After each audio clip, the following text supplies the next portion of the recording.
परिवार साथ अपनों का।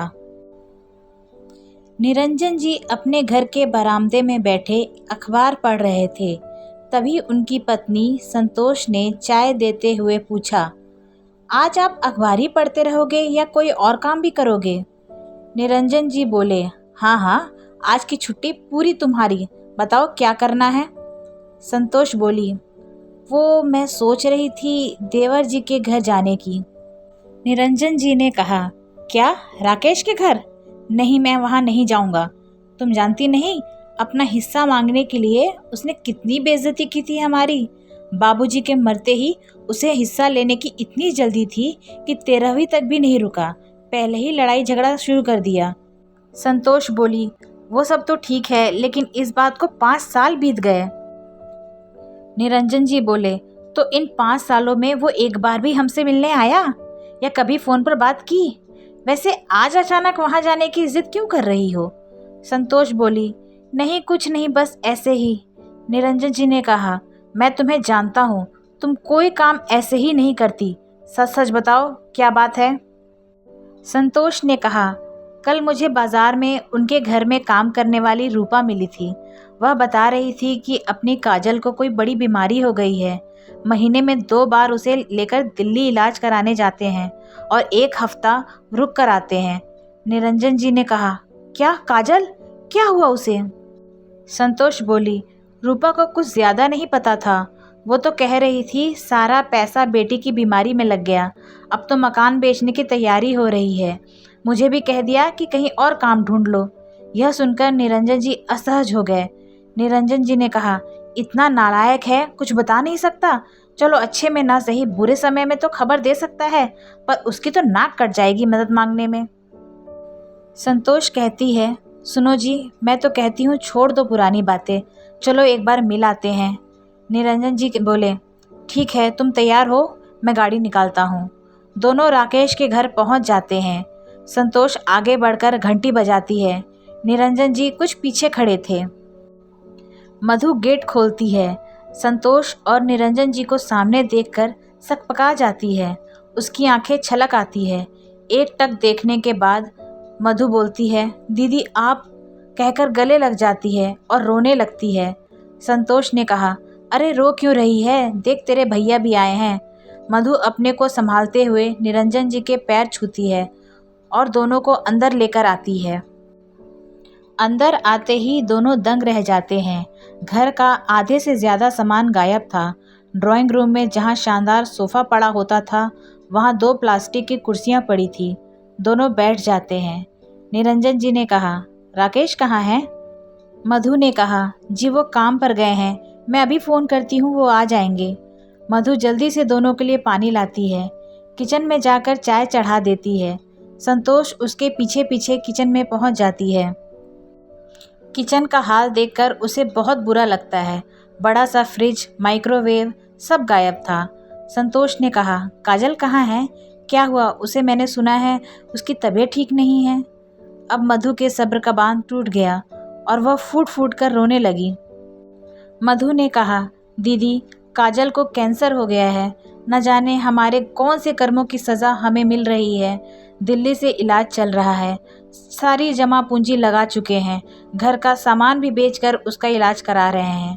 अब सोच रहे हैं इस मकान को बेचकर दिल्ली में कहीं किराए पर चले जाए। संतोष की आंखों से भी आंसू बह निकले। संतोष ने कहा, इतना सब कुछ हो गया, हमें बता नहीं सकती थी? इतना पराया कर दिया तुम लोगों ने हमें। मधु ने कहा, नहीं दीदी, मैंने तो कई बार इनसे कहा, लेकिन ये बोले क्या मुँह लेकर जाऊं भैया के पास, पहले ही उनकी इतनी बेइज्जती कर चुका हूँ। संतोष ने कहा, हम घर वाले हैं, कोई रिश्तेदार नहीं, अच्छे में ना सही बुरे वक्त में तो इकट्ठे हो सकते हैं। चिंता मत कर, सब ठीक हो जाएगा। मधु आंसू पोंछकर चाय बनाने लगी। तभी गेट की घंटी बजी। मधु ने गेट खोला। राकेश ने अंदर आकर निरंजन जी के पैर छुए। उसे देखकर निरंजन जी अंदर तक हिल गए। राकेश, जिसके चेहरे से हमेशा तेज टपकता था, रौबदार भरा हुआ चेहरा, शानदार कपड़े पहने बुलेट पर घूमने वाला उनका भाई, आज उसे पहचानना मुश्किल हो रहा है।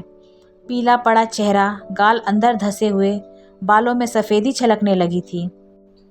निरंजन जी ने कहा, ये क्या हाल बना रखा है, इतना कुछ हो गया मुझे बता नहीं सकता था।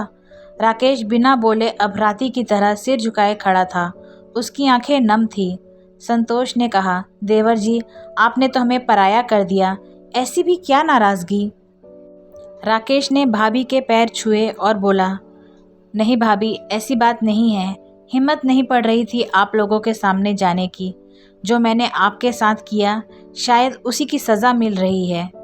निरंजन जी ने कहा, नालायक, हमेशा उल्टी ही बातें करता है। बचपन में तो हर बात अपने भाई से शेयर करता था, आज क्या हो गया। राकेश फुट फुट कर रोने लगा और निरंजन जी के गले लग गया। निरंजन जी की भी आंखें नम हो गई। संतोष और मधु भी रोने लगी। निरंजन जी ने कहा, चल कोई बात नहीं, ये बता काजल कहाँ है। मधु ने कहा, भैया अंदर के कमरे में दवा खाकर सो रही है, मैं अभी जगाती हूँ उसे। संतोष ने कहा, नहीं आराम करने दे उसे, वैसे डॉक्टर क्या कहते हैं।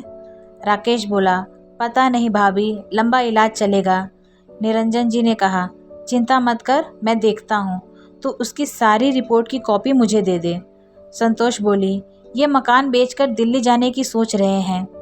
निरंजन जी ने कहा, नहीं मकान नहीं बिकेगा, मैं सब संभाल लूँगा, तेरा दिल्ली में रहने का इंतज़ाम भी हो जाएगा। राकेश बोला, भैया मुझे माफ़ कर दीजिए, मैंने आपके साथ बहुत गलत किया। निरंजन जी ने कहा, वो तो तू हमेशा करता है, बचपन में भी शरारत तू करता था और मार मुझे पड़ती थी। यह कहकर निरंजन जी हंसने लगे। निरंजन जी ने कहा, अब भी मैं तुझे बचा लूँगा। तभी मधु चाय लेकर आई, सबने मिलकर चाय पी।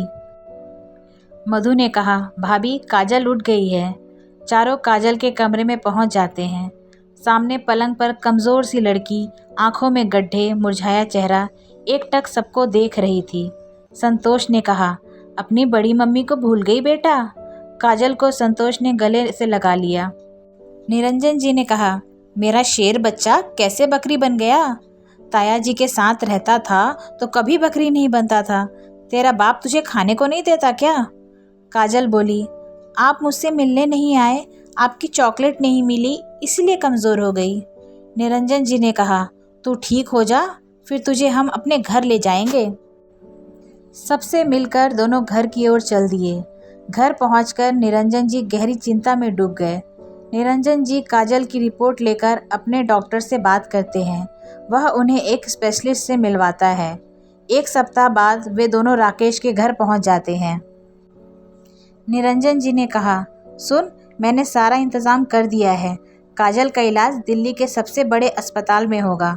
भगवान ने चाहा तो जल्दी ही वह ठीक हो जाएगी। सरकारी अस्पताल के भरोसे कुछ नहीं हो पाएगा। राकेश बोला, लेकिन भैया उसमें तो बहुत खर्च आएगा। निरंजन जी एक बैग उसके आगे सरका देते हैं। निरंजन जी ने कहा, यह 50 लाख है, मैंने गांव की ज़मीन बेच दी। राकेश और मधु की आंखों से टप टप आंसू बह रहे थे। राकेश बोला, भैया ये आपने क्या किया। मैं तो अपना हिस्सा पहले ही बेच चुका हूँ, अब आपने भी अपना हिस्सा बेच दिया। निरंजन जी ने कहा, जब बात अपने बच्चे की हो तो सब कुछ फीका लगता है। तू जाने की तैयारी कर, मैंने वहाँ तेरे रहने का इंतज़ाम भी कर दिया है। ये 50 लाख अगर कम पड़े तो घबराना मत, मेरे पास कुछ सेविंग भी है। 6 महीने के इलाज के बाद काजल ठीक हो जाती है। आज काजल घर आ रही थी। निरंजन जी और संतोष ने पूरा घर फूलों से सजाया। काजल जैसे ही घर आई उसका ज़ोरदार स्वागत किया गया। राकेश और मधु जैसे ही घर के अंदर आए वे चौंक गए। पूरा घर बिल्कुल नया लग रहा था, जैसे अभी अभी पेंट किया गया है। नए सोफ़े, किचन में बड़ा फ्रिज, सब पहले जैसा था। राकेश रोते हुए अपने भाई के गले लग गया। निरंजन जी ने कहा, मैंने कहा था ना सब ठीक हो जाएगा। मधु ने कहा, भाभी आपने ये सब क्यों कर दिया, आपका कर्ज हम कैसे चुकाएंगे।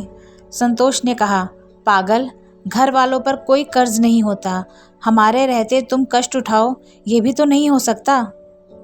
सबने मिलकर काजल से केक कटवाया। तभी वहाँ रूपा आ गई। संतोष ने कहा, इसे मैंने बुलाया है, यह यहाँ काम करेगी, चिंता मत कर, इसकी पगार मैं दे दूँगी।